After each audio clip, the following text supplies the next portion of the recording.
Hello, Virgo. Welcome to the Plaid Sheep Oracle.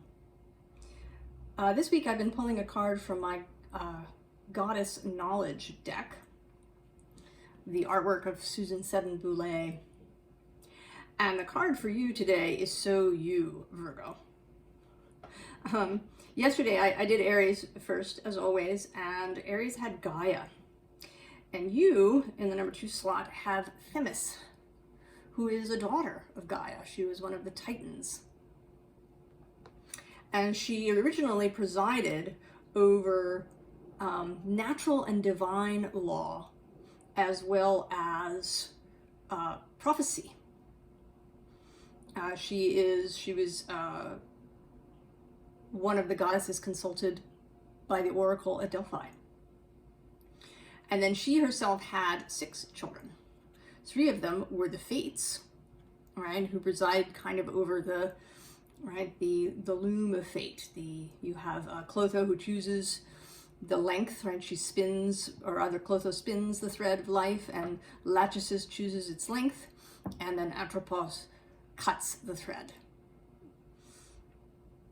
And the other 3 children are the Horae, who are the goddesses of the seasons, and they preside over both seasonal change as well as the movement of the planets. So she is, right, she and her children are about having things in order, right? Having things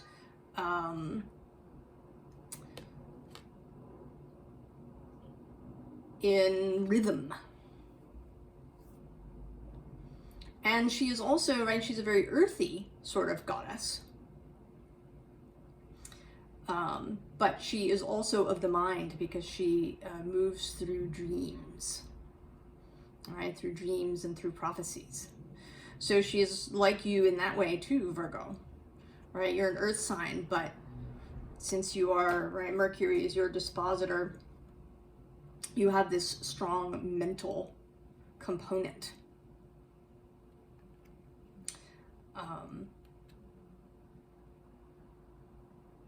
So I think, right, she's here to encourage you, Virgo. The 2023 reading that I did for you talked about you developing a sense of adventure. And then our other most recent reading, right, was about having a free mind.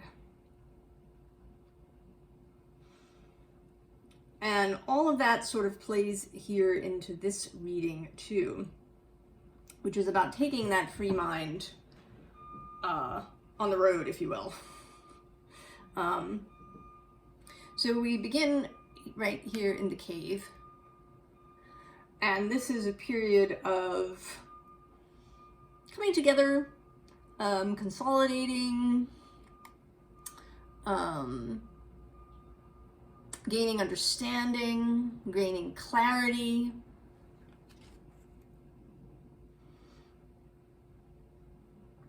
And gaining sort of control. Not, in a control freak way, but gaining control over your thoughts, right?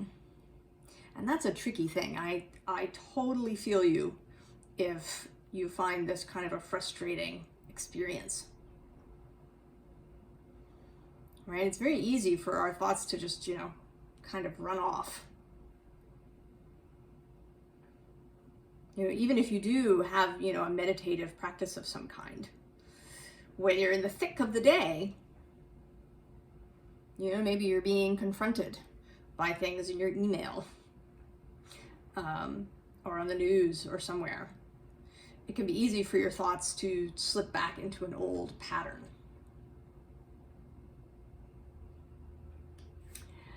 And I think this reading is sort of, right, it wants to give you encouragement and to give you perhaps a different avenue. Right? So, we tend to think about, right, control as being something sort of rigid, right? Getting things into, a spreadsheet sort of idea, right? That can be kind of a Virgo-ish mindset, especially in today's world, right, of technology, where we do spend a lot of time in our heads. Far more, right, than our ancestors did. Even, you know, as early as, you know, probably the first part of the 20th century, people spent a lot more time in their bodies. Right? There was a lot more physical stuff that we did. And, you know, now particularly, you know, so much, you know, probably 80 or even 90% of a day could be spent up in the head. And with that kind of conditioning over time, we can, you know, we can start to think, well, we have to control things this way, right? I have to be really vigilant. But what the reading wants for you is for you to see it from a different angle. So rather than trying to control things by stopping things from happening, this is a way to control things by moving towards something. So you don't, right, you're not eliminating, you are expanding in a different direction. And by doing so, then, you know, kind of naturally, things will begin to fall away. So rather than thinking about yourself moving away from things that you find harmful or draining, to spend more time thinking about moving towards things. And this idea of adventure comes up again.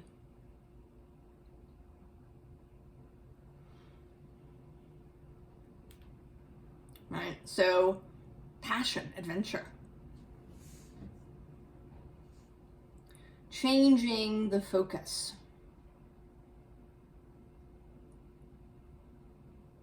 So that you're spending more time moving towards rather than away.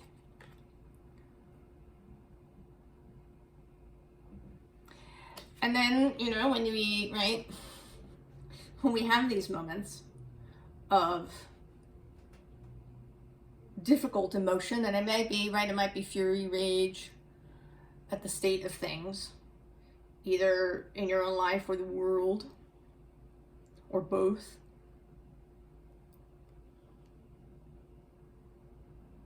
You know, not to deny this.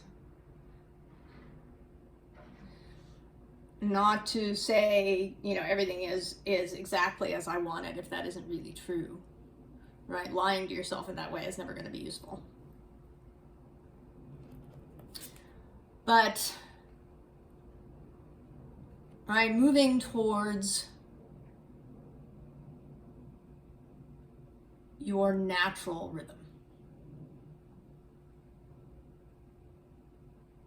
Right? When circumstances and things that you're watching or reading or hearing about get you into this turbulent place,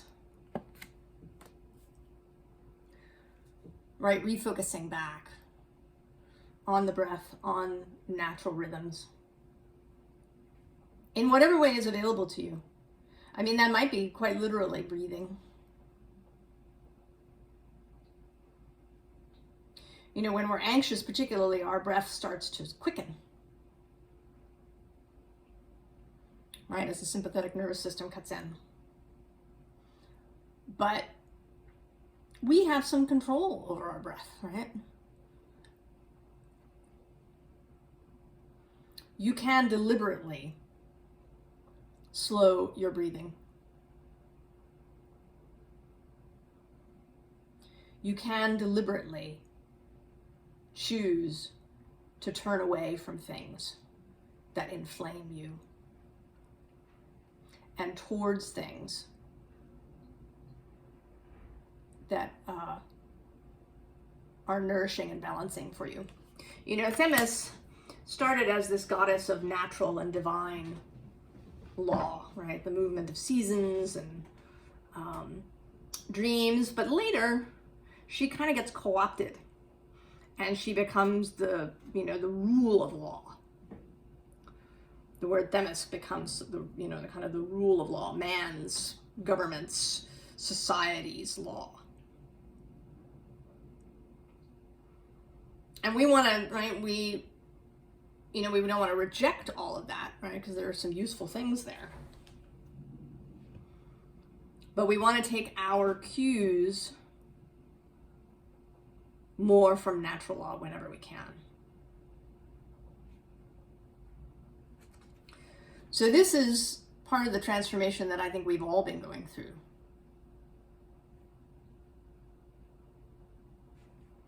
And you, Virgo, as a representative sometimes of order,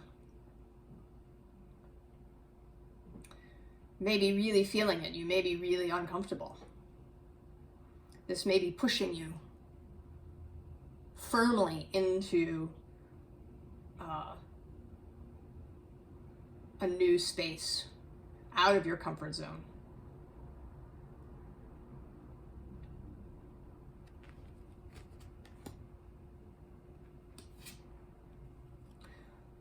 Into a space of really honoring your own needs. When do you need to move fast? And when do you need to move slow? You know, this is kind of an interesting Eight of Wands, right? Eight of Fire card. You know, that's normally seen as very fast, incoming, fiery energy.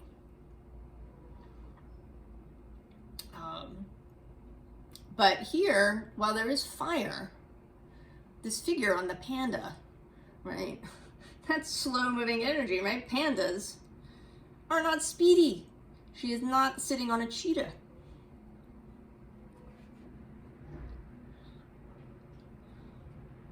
So we, you know, can honor our rhythm, whatever that may be for us, right? And it's not going to be the same all the time, right? Seasons change, right? There's seasonal shifts, energetic shifts.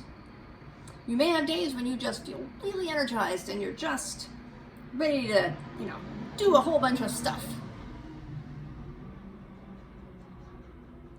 You know, write 10,000 words or, you know, knit a whole pair of socks or, you know, clean your entire kitchen top to bottom or, you know, go for a long hike.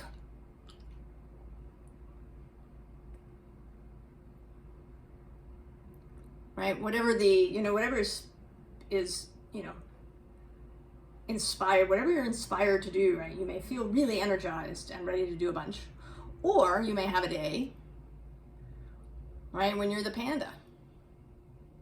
And what you'd really like to do is, you know, sit in your bamboo grove and, you know, chew on some bamboo.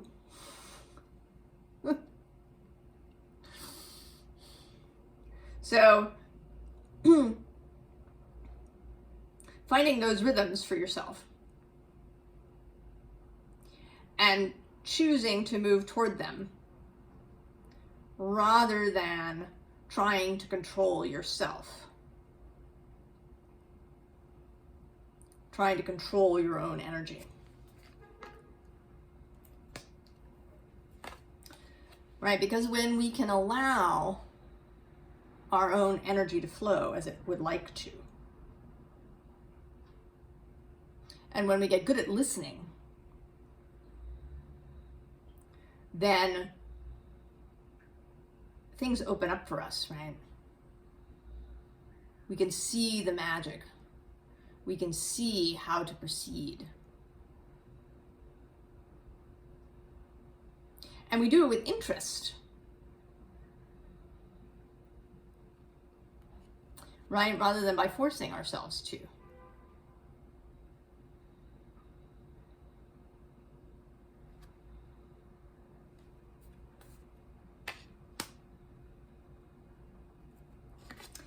And that can also help us, right, if our thoughts are all over the place, right? How to get, you know, a sort of a unified, right, a unified will, a unified focus, right? To get all the various parts of ourselves that have different thoughts to kind of come together, right? Together. To have productive conversations together. And we don't do that through force. Right? We do that by honoring our own natural rhythms.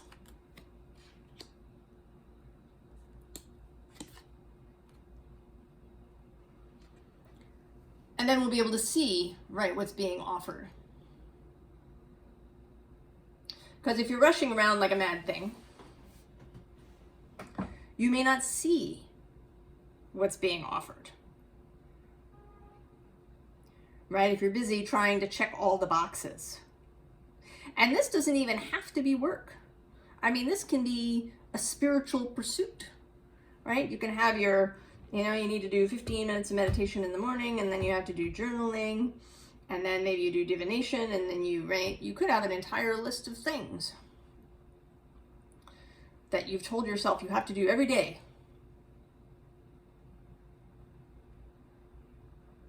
In order to get it right. Right? In order to get your mind under control, in order to get your thoughts under control, in order, you know, to be able to attract all the right things.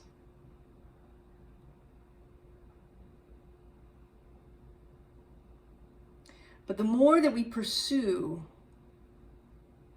an imposed artificial order, the more, you know, confused we get. The more unable we are to really see what's there. Now, of course, this, again, I'm stressing that this is different for everybody. Some people really benefit from routines, right? From having a set thing that they do. And you shouldn't, you know, try and throw all of that out if you know, you find it nourishing to have, you know, a particular time set aside to write or to, you know, to do any other task that you enjoy doing. You know, it's a set time for a spiritual practice.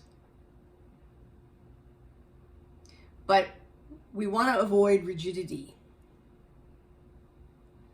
Right? Because you might have a day, you know, or days throughout the year when that just doesn't work. Or you may find you have to change it up. Right? Maybe in winter, the routine changes. Maybe something starts later. Or you spend less time doing this thing and more time doing another thing.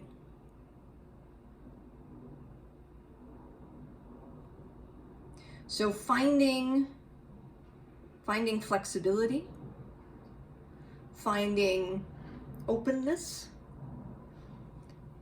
moving towards things rather than thinking of things as an obligation.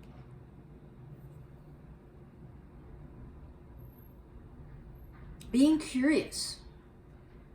What happens if I, you know, do it differently today? Maybe it works, maybe it doesn't work, right? Maybe you go back to what you did before.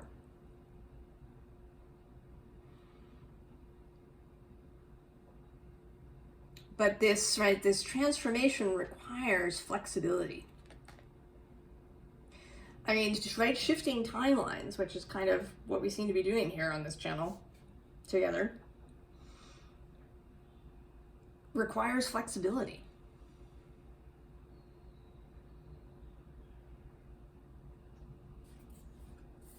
So we have this, right, this page of inspiration,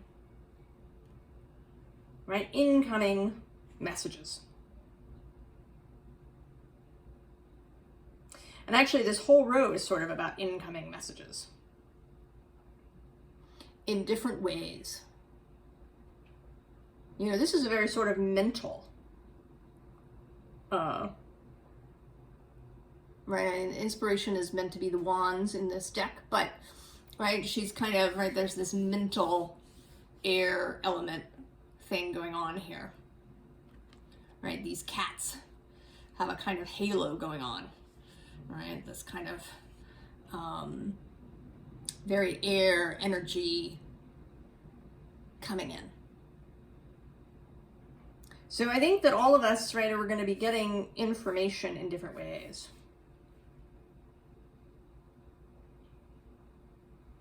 And you, Virgo, need really to be open to however stuff might be coming in. So it may be coming in through thoughts, right, in a kind of clear, cognizant way, or through media in some way, right? Books that show up for you, poems that show up for you,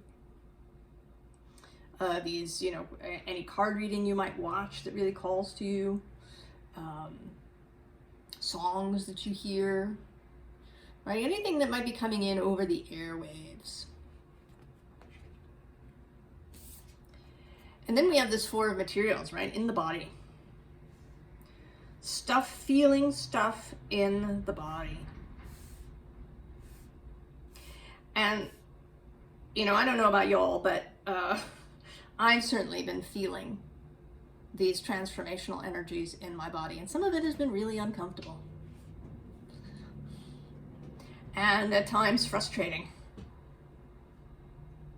And it has been a practice to, you know, be able to breathe into that, to allow it to happen, even though it's really uncomfortable, right? The releasing of possibly decades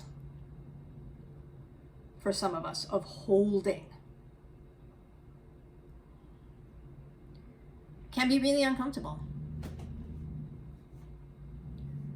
And so we want to be, you know, gentle with ourselves and our bodies.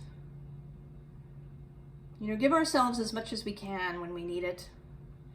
Really listen to our bodies, right? When do we need,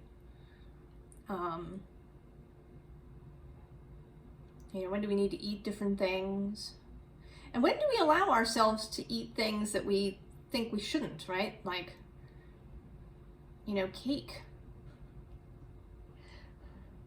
and chocolate and coffee. You know, again, right? All about flexibility.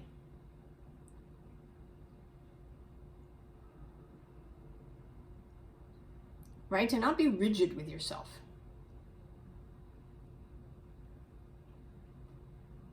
Around anything. Right? Because it's those thoughts that we have. You know, not so much the food, but the thoughts that we have about the food. They were doing some psychological study on a large scale where they did word association. And one of the words that they used was chocolate, or phrases was chocolate cake. And they did it in different countries. And in France, when the French people heard chocolate cake in the study, the word that came up most often in association with that was celebration. And in the United States, the word that came up most often in association with chocolate cake was guilt. So, yeah. If you feel guilty while eating something, right? It could be, you know, it could even be, right, like organically grown something. But if you feel guilt or shame or anything else like that while eating it, that's going to, right, be a bigger problem than somebody who has a slice of chocolate cake every day and thinks it's fantastic and it's a celebration and it's so wonderful.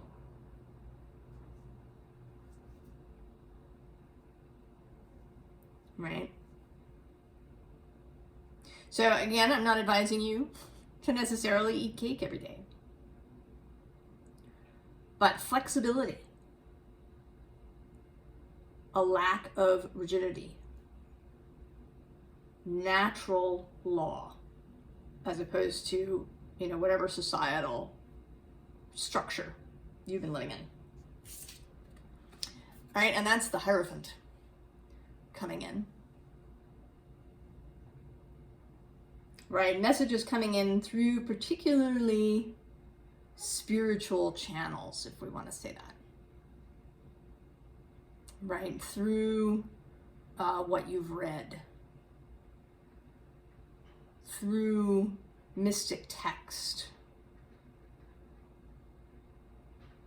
through contemplation of spiritual principles, through perhaps, shamanic journeying, or self-hypnosis techniques.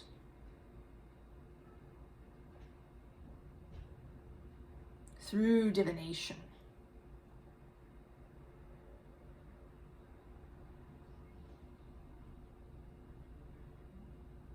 So it's through a real kind of as above, so below, as within, so without kind of framework.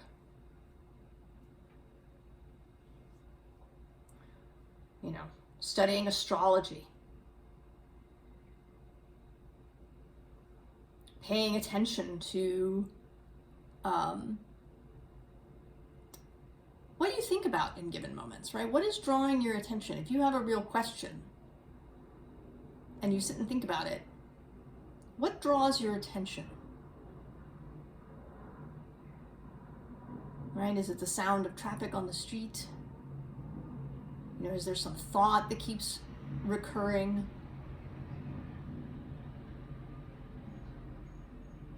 You know, does a song pop up?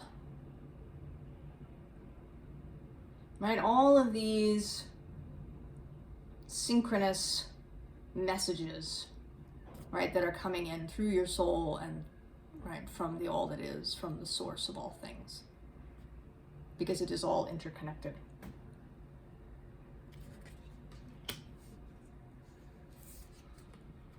And then messages from other people. Right? Relationships. How do you approach relationships?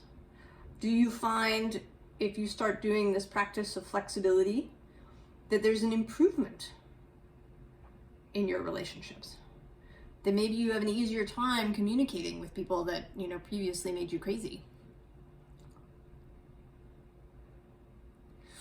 Right, actually, this particular card makes me think of this practice that someone once shared with me of imagining a rose between you and the difficult person.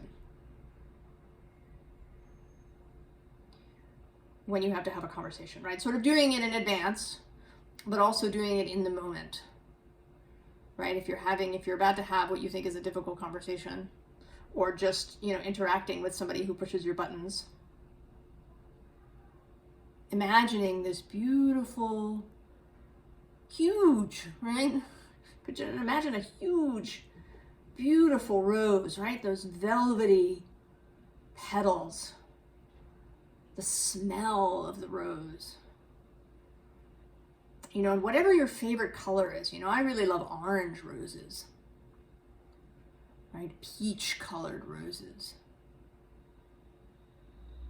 You know, maybe you really love white roses or purple. You know, whatever your favorite color is. Right? And that you can imagine that in that heart space between you.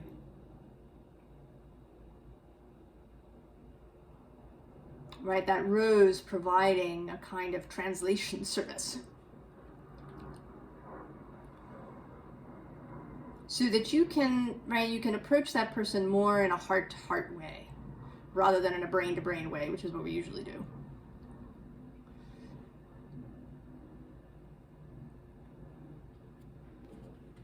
And, right, that can give you information too. right? You may hear something from somebody that you totally didn't expect. And then this Nine of Pentacles. I love this Nine of Pentacles, right? It's so exuberant and enthusiastic, and you know, it's more about flow, right? These roses passing through her, right? She's not catching them and collecting them around her, right? She's dancing through them. So receiving, right? Being open to receive everything. And that includes messages and answers. It includes improvement to your physical well-being. So receptivity and self-confidence. Knowing that you are fully worthy of all of these blooms.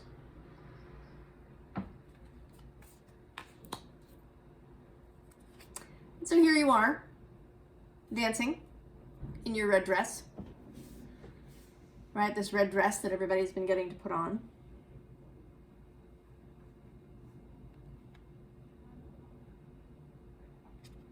And dancing, right? Dancing through the natural rhythm.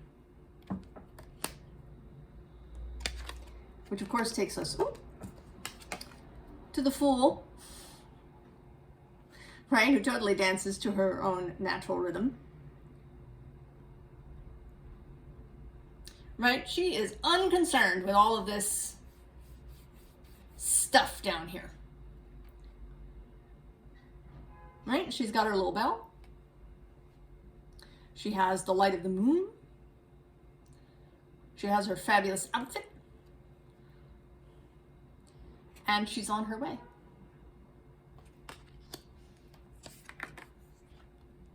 Right? Permission. Permission to be fabulous. Permission to be worthy. Permission to receive. Permission to move the way you want to and not the way society prescribes.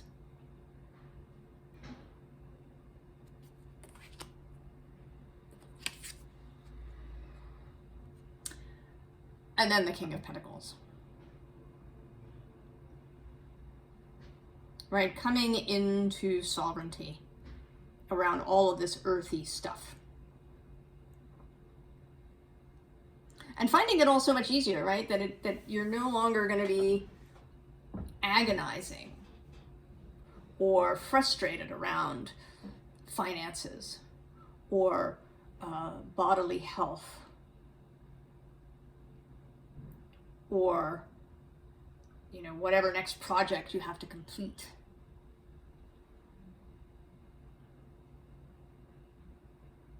Because you will have, right, you will have been moving in your own rhythm, and you will know, right, know in every fiber of your being that you are well.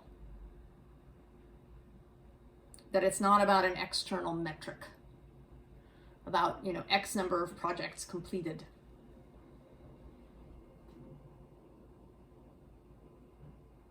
That it's all about the amount of ease and joy and pleasure and inspiration and love that you feel in your life, right? For other people, for yourself.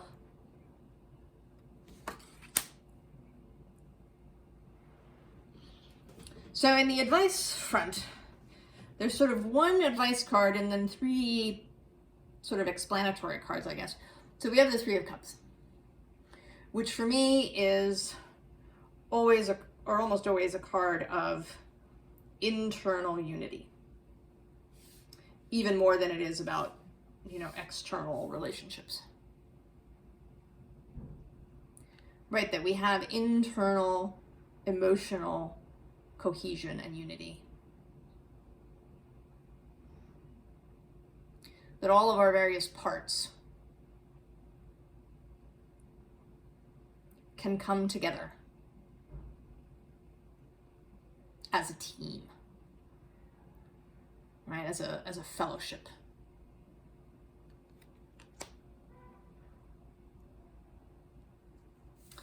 So the three, right, there's the Knight of Cups, right, or Knight of Cups, I'm sorry, the Knight of Wands, who wants to rush forward, but he needs that unity. He needs that clarity before he can move forward. And then the Seven of Cups, right? How do I choose? By really getting clear in my own mind and in my own self what I want. What works for me on all fronts.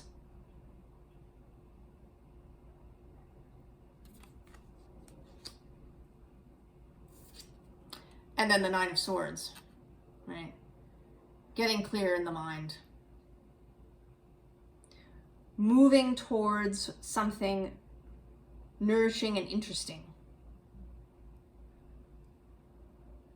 rather than trying to control every last thought that comes to us.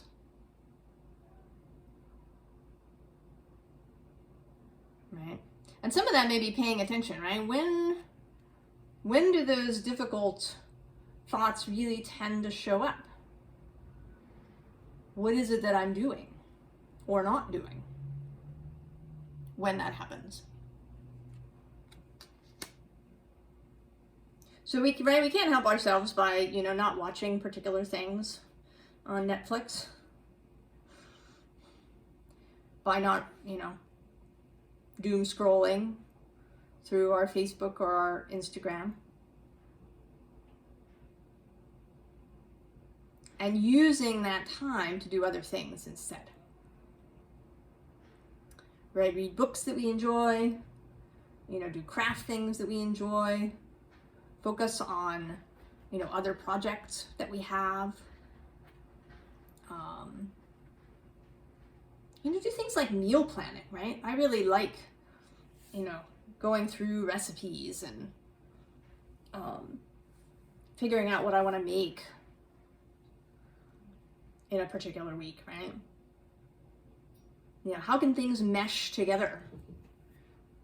So I don't have to buy every, 50 ingredients. Right? Having fun with that. Finding new places to walk in your neighborhood. Exploring different places. Learning something new. And I know that it can be really challenging to pull ourselves away from those social media feeds. I totally understand that. I find myself sometimes picking up my phone and then thinking, why am I doing this? This is, this isn't interesting. It's boring, right? All the same stuff comes up mostly. There's, several really funny animal videos, but, isn't there something that I would really rather be doing? Retraining the self to move towards.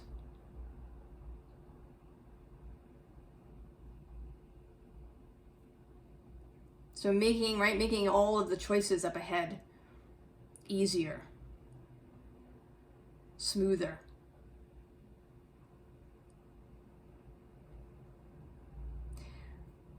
I think you're really perhaps being pushed out of your comfort zone, Virgo. I know I've certainly experienced some of this. I have a Virgo South node.